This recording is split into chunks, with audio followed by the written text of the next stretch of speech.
Hello বন্ধুরা, আজ তোমাদের দেখে একটি চিত্র এবং তোমাদের একটি কাহিনী শোনাবো। তো সারা বাংলা আগে মা কালীর তন্ত্ররূপের কোনো মূর্তি পূজা প্রচলন থাকেনি, বা কোনো বাড়িতে কোনো তন্ত্র রূপে মা কালীকে পূজা করতো না। তখন শ্রীকৃষ্ণানন্দ আগম বাগেশ বেনারসে গিয়ে তন্ত্র সাধনায় সিদ্ধি লাভ করে, এবং তখন নগরদ্বীপে আবার সে ফিরে এসে তখন তিনি মায়ের স্বপ্নাদেশ পান, এবং তখন মাকে স্বপ্নাদেশে মাকে বলেন যে মা, আমি তো বেদ ও পুরাণ থেকে তোমার বা মন্ত্রে যে বর্ণনা পাই, তোমার তো কোনো মূর্তি নেই। তো তখন সবাই তার মায়ের আরাধনা করতে ঘটে। তো তখন মাকে সে বলে যে আমি তোমাকে কি করে দর্শন পাবো এবং কিভাবে তোমার আমি মূর্তি রূপে পূজা করব।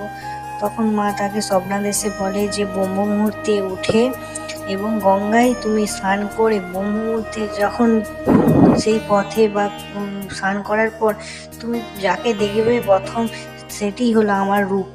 তখন কৃষ্ণানন্দ ব্রহ্ম মুহূর্তে উঠে গঙ্গায় স্নান করবার পর যখন তিনি বাড়ির দিকে রওনা দিচ্ছিলেন, তখন দেখে একটি গৃহবধূ তখন গোয়াল থেকে সেই সবে সবে কিছু গোবর দিচ্ছিল। তখন গোবর দেওয়ার সময় সেই মহিলাটির একটি ডান পা ছিল একটি দেয়ালের মাটির উঁচু ঢিবির উপর, আর ডান হাতে একটি ছিল গোবরের নাড়ু, আর বাঁ হাতে ছিল একটি গোবরের একটি পিণ্ড।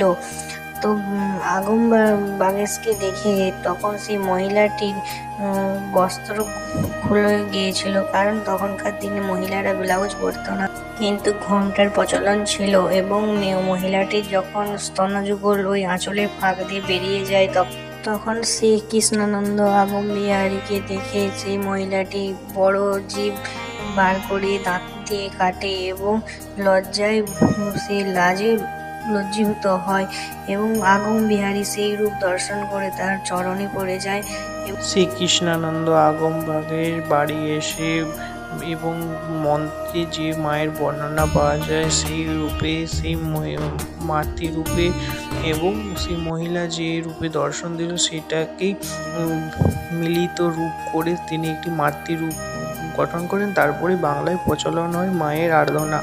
মায়ের লীলা কাহিনী কেমন লাগলো কমেন্টে প্লিজ বলবে, আর চিত্রটি কেমন হয়েছে সেটাও কমেন্টে বলবে। যাওয়ার সময় কেউ রাধে রাধে বলতে ভুলো না বন্ধু।